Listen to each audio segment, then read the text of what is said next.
নমস্কার সবাইকে। আজকের আপনারা সবাই অনেক সময় ধরে অপেক্ষা করছেন, শুনলেন আমাদের রাজ্যের মাননীয় মুখ্যমন্ত্রী তিনি কতকগুলি প্রকল্পের উদ্বোধনের সঙ্গে সঙ্গে পাট্টা প্রদান এবং বাংলার বাড়ি, গোটা পশ্চিমবাংলা জুড়ে 20 লক্ষ বাংলার বাড়ি যে দ্বিতীয় ধাপে প্রথম কিস্তি আজকের তাদের অ্যাকাউন্টে প্রদান করা হবে, সেই অনুষ্ঠানের উদ্বোধন করলেন। আমার সঙ্গে এখানে উপস্থিত আছেন চাপড়া বিধানসভার মাননীয় বিধায়ক, পঞ্চায়েত সমিতির মাননীয় সভাপতি, কর্মাধ্যক্ষ এবং চাপড়া 1 গ্রাম পঞ্চায়েতের মাননীয় প্রধান ম্যাডাম, সঙ্গে সদস্যরা রয়েছেন। আর আপনারা আজকে যারা বেনিফিশিয়ারি এখানে এসছেন, অনেক সময় অপেক্ষা করছেন, সিএম ম্যাডামের মিটিং শুনলেন। শুধু এইটুকু বলবো, যা উনি বলেছেন সেভাবেই সমস্ত রাজ্যে, ভারতবর্ষে কেন্দ্রীয় সরকারের থেকে বাড়ি তৈরি করার জন্য একটা টাকা পাওয়া যায়। আগেও আমরা পেয়েছি, কিন্তু বিগত 21 সালের পর থেকে আমাদের রাজ্যে কেন্দ্রীয় সরকারের কোনো গৃহ নির্মাণের জন্য, গরিবদের জন্য কোনো টাকা তহবিল প্রদান করা হচ্ছে না। সেই অভাবটা অনুভূত করে আমাদের রাজ্যের মাননীয় মুখ্যমন্ত্রী সম্পূর্ণ রাজ্যের তহবিল দিয়ে, রাজ্য সরকারের নিজস্ব টাকা দিয়ে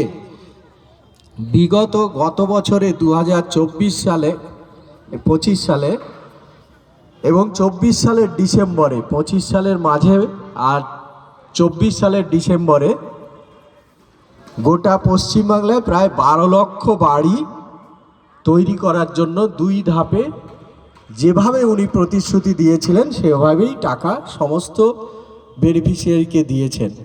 তখনই বলেছিলেন যে আমরা আরও দ্বিতীয় ধাপে 20 লক্ষ মানুষকে এই বাড়ি তৈরির জন্য টাকা দেব, এবং সেই দিনটা আজকের এই শুভ দিনে প্রায় 20 লক্ষ মানুষকে 60,000 টাকা করে প্রথম কিস্তি প্রদান শুরু হলো। আপনাদের যাদের যাদের আজকের এখানে চিঠি দেওয়া হবে, স্যাংশন লেটার দেওয়া হবে, তাদের অ্যাকাউন্টে টাকাগুলো 60,000 টাকা ঢুকবে।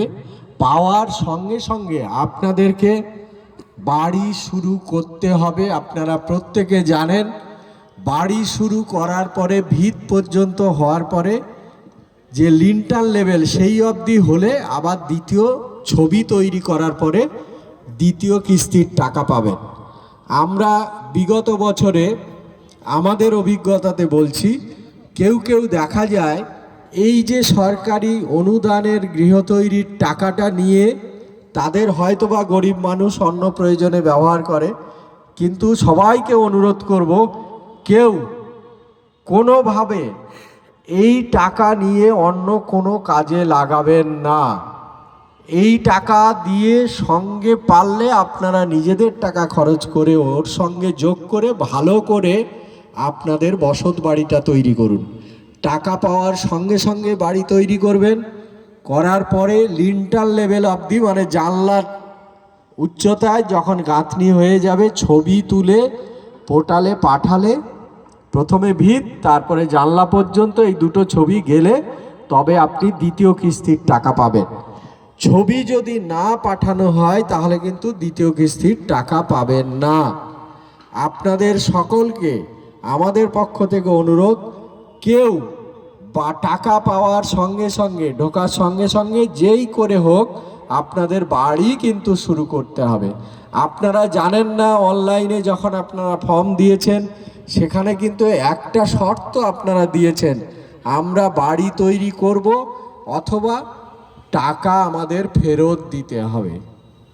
যদি আপনি টাকা পাওয়ার সঙ্গে সঙ্গে সরকারি টাকায় বসত বাড়ি নির্মাণ শুরু না করেন তাহলে কিন্তু আপনাকে টাকা ফেরত দিতে হবে। আমরা চিঠি পাঠাবো, টাকা কিন্তু ফেরত দিতে হবে সরকারি অ্যাকাউন্টে।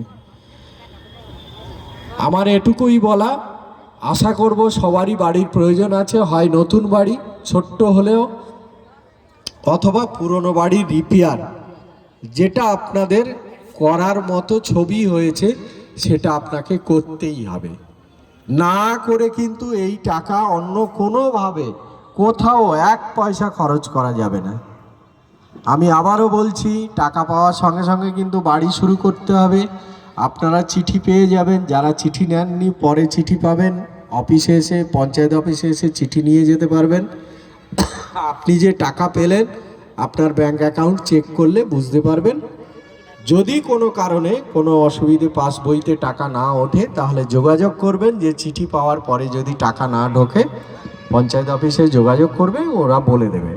কোনো অসুবিধে থাকলে আমরা অবশ্যই আপনাদের সাহায্য করব। কিন্তু যারা ছবি তুলতে যাবে বাড়ি আপনাকে করতে হবে এবং বারে বারে তাদের যেন যেতে না হয়। আশা করি আপনারা আমাদের রাজ্যের মাননীয় মুখ্যমন্ত্রীর যে বার্তা আপনারা পেলেন, এবং সঙ্গে আমিও আপনাদের যে অনুরোধ করলাম আপনাদের কাছ থেকে এর উত্তর অবশ্যই পাবো যদি আপনারা কাজটা করে দেখান। সবাই ভালো থাকবেন। সবাইকে শুভেচ্ছা জানিয়ে আমি এখানে আসার জন্য আবারও একবার ধন্যবাদ জানিয়ে আমি আমার কথা শেষ করলাম।